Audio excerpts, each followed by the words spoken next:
Assalamualaikum warahmatullahi wabarakatuh. Apa kabar pegiat bola?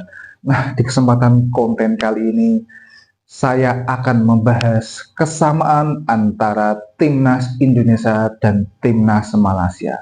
Walaupun di sini kita berada di grup yang berbeda, Indonesia berada di grup B dan Malaysia berada di grup A. Nah, kesamaannya itu apa? Nah, di sini kesamaannya. Malaysia ini dan Indonesia sama-sama melawan tim underdog dan sama-sama juga kesulitan. Tim underdog mana itu? Malaysia melawan tim underdog yaitu Timor Leste, Indonesia melawan tim underdog yaitu Laos. Dan di sini sama-sama kesulitan. Malaysia di babak pertama dia ketinggalan 2-1 berhadapan dengan Timor Leste. Indonesia di babak kedua imbang dengan 2-2. Dan dilanjut babak kedua, Malaysia bisa comeback mengungguli Timor Leste dengan skor 3-2 dan Indonesia ini imbang dengan Laos dengan skor 3-3. Ini kesamaannya. Tetapi di sini yang menjadi pertanyaan yaitu skor 3-3 dari timnas Indonesia. Kalau kalian lihat gol di injury time babak kedua Laos itu sebenarnya bola itu sudah keluar garis itu sebenarnya. Tetapi entah bagaimana itu dinyatakan sah menjadi gol yang ketiga dari Laos. Dan di sini gunanya VAR itu apa? Kan itu sudah kelihatan keluar dari garis. Tetapi di sini memang keputusan wasit VAR itu mutlak, keputusan wasit lapangan juga mutlak. Jadi di sini saya mengkritik saja. Bola itu sudah keluar, tetapi kenapa disahkan menjadi gol yang ketiga? Terlepas dari itu, permainan dari Laos ini memang sangat tajam sekali. Yang sering mengagetkan lini pertahanan dari timnas Indonesia.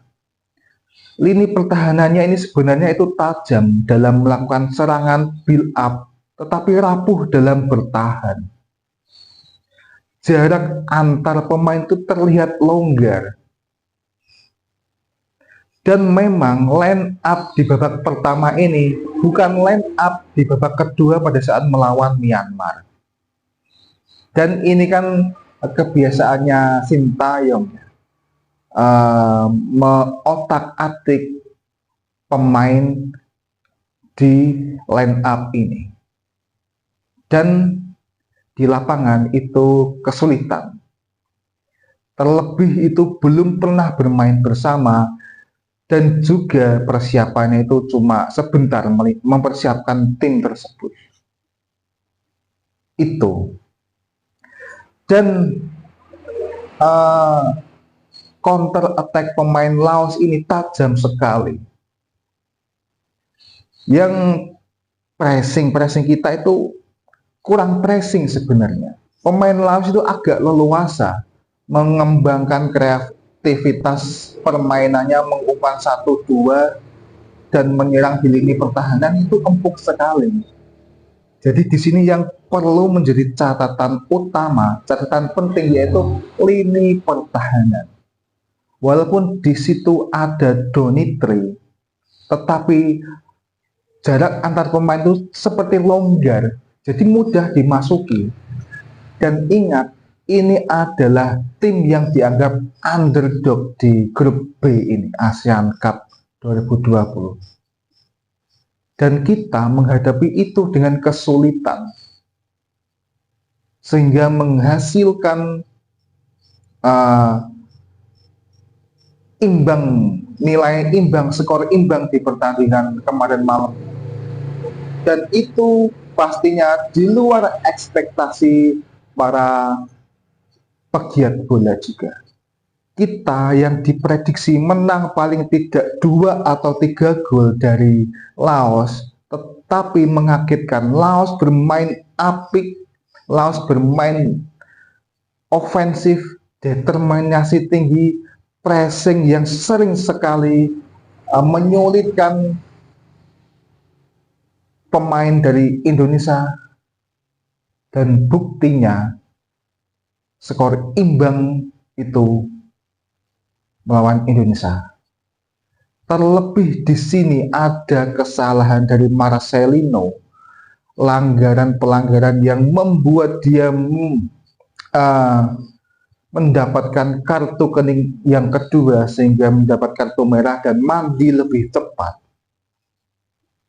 Itu juga membuat perjuangan Indonesia di laga kemarin malam itu juga semakin berat.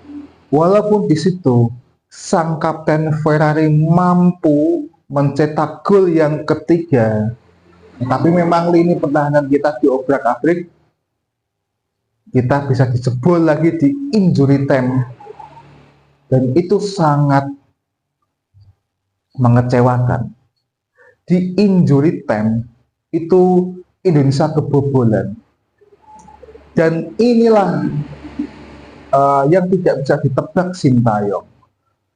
Kipernya itu Cahya Supriyadi pada saat melawan Myanmar itu tampil apik, tampil prima, sehingga bisa mampu menggagalkan tendangan pemain-pemain Myanmar yang memanggil 7 atau 8 pemain diaspora tersebut, digagalkan oleh Cahya Supriyadi.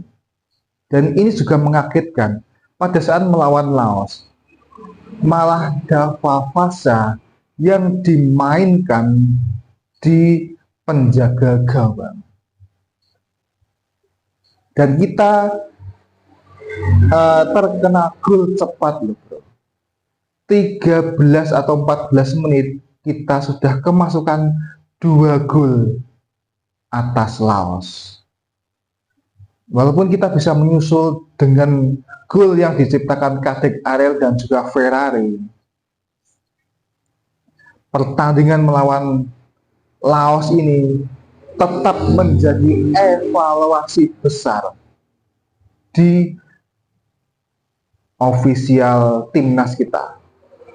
Ini tidak ada hubungannya kita mengajak skuad muda di ASEAN Cup di tahun ini, tetapi ini adalah murni strategi dari pelatih, dari STI ini. Karena di STI ini sebenarnya sudah mendapatkan line up yang efektif di babak kedua Myanmar itu efektif sebenarnya. Kenapa tidak dipraktekkan pada saat melawan Laos ini? Coba kita bayangkan, kalau line up di babak kedua melawan Myanmar ini dipraktekkan juga menjadi line up babak pertama dan babak kedua pada saat melawan Laos, ini kemungkinan besar ceritanya akan berbeda. Dan kemungkinan besar kita akan unggul 2 atau sampai 3 gol dari Laos ini. Tapi nasi sudah menjadi bubur. Itulah keputusan dari STY. Kita harus fokus di next laga pada saat melawan Vietnam. Dan laga melawan Vietnam ini tidaklah seperti melawan Laos. Vietnam ini sangat kuat. Kita lihat permainan-permainannya juga keras seperti kungfu gitu ya. Dan ini menjadi catatan STY supaya bisa meramu strategi yang memang benar-benar efektif pada saat melawan Vietnam. Apalagi Vietnam itu menang di kandang. Dia memiliki keuntungan, dia bermain di kandang. Nah, seperti itu. Nah, ini cukup melebar.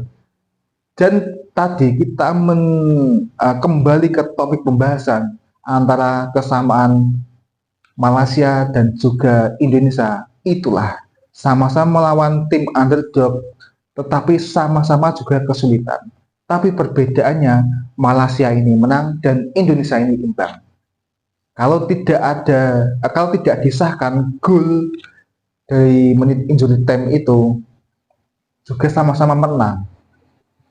Tapi memang walaupun itu out, tapi masih disahkan. Nah itu cukup perlu dievaluasi bagi ofisial PSSI paling tidak mengkritik lah keputusan wasit yang mengesahkan gol walaupun itu sudah out. Nah mungkin cukup itu. Terima kasih. Wassalamualaikum warahmatullahi wabarakatuh. Salam pegiat bola.